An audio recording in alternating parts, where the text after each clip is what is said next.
Hola chicos, soy profesora Fleming.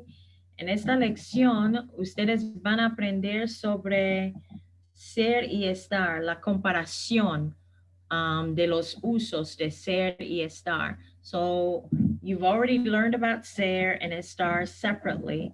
So esta lección está comparando los dos verbos y también cómo utilizar los adjetivos con ellos y la significación, el significado de los adjetivos, cómo cambiar.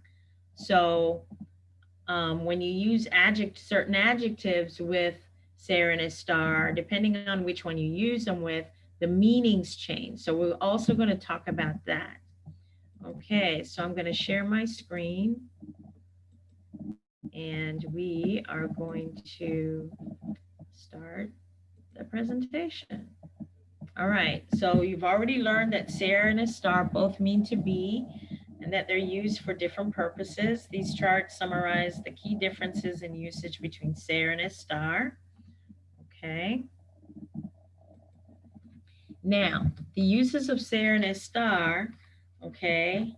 So here we're talking about the uses of ser, nationality, place of origin, and it gives you the examples of each one on the other side. Juan Carlos es argentino.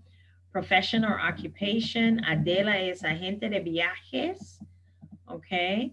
Characteristics of people and things, generalizations, possession, what something is made of, time and date. Remember when you learned how to how to tell time in Spanish, you had to use the verb ser. Okay, that was in capítulo uno, where or when an event takes place.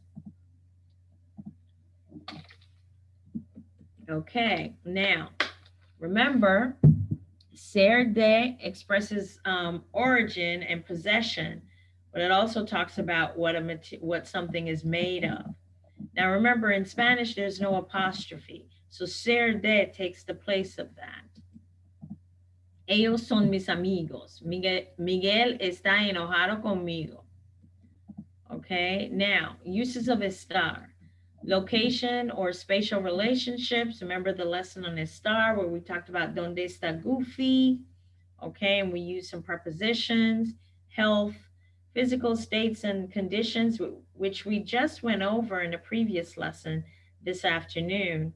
Emotional states, we talked about that too. Certain weather expressions, which we talked about in today's lesson.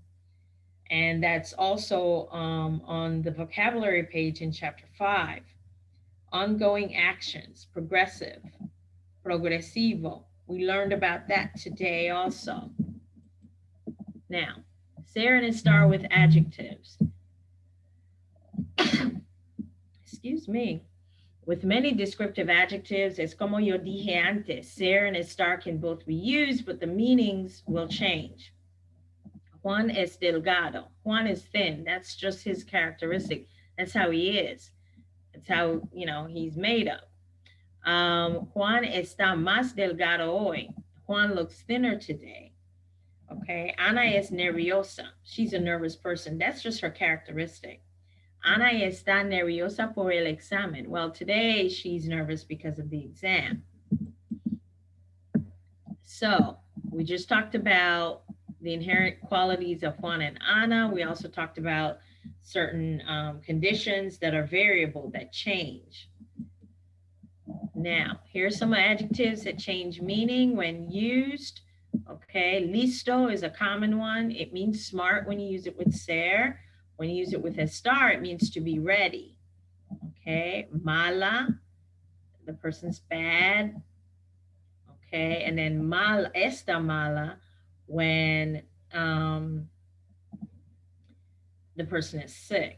Okay, and then aburrido, something's boring when you use it with ser or someone, but the person is bored when you use it with estar. Okay, all right. Now, when referring to objects, ser seguro means to be safe. El puente es seguro, because on the previous, seguro means like I'm not sure. Ivan is not sure. Okay.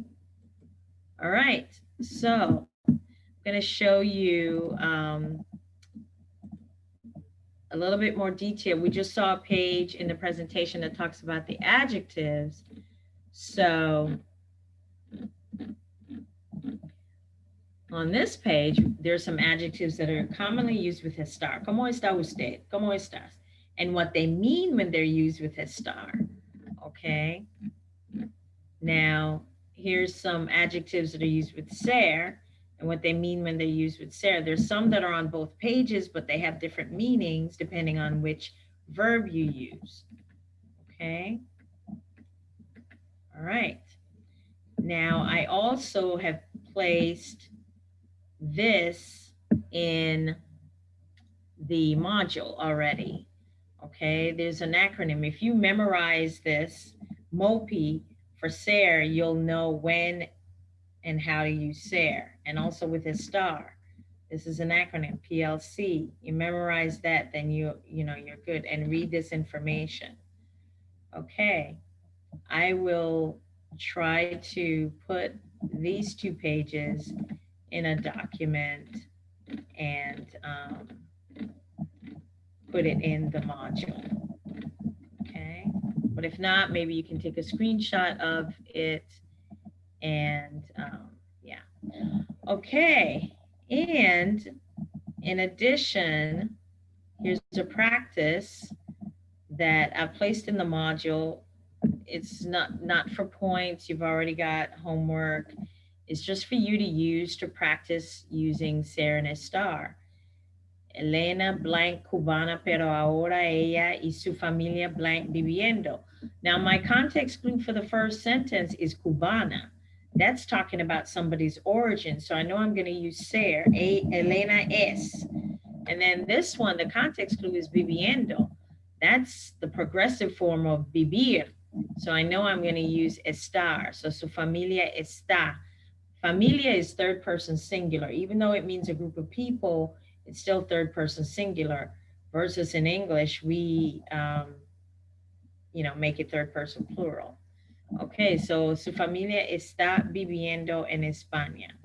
So go through and do some of these and, for practice. Okay. All right. Eso es todo.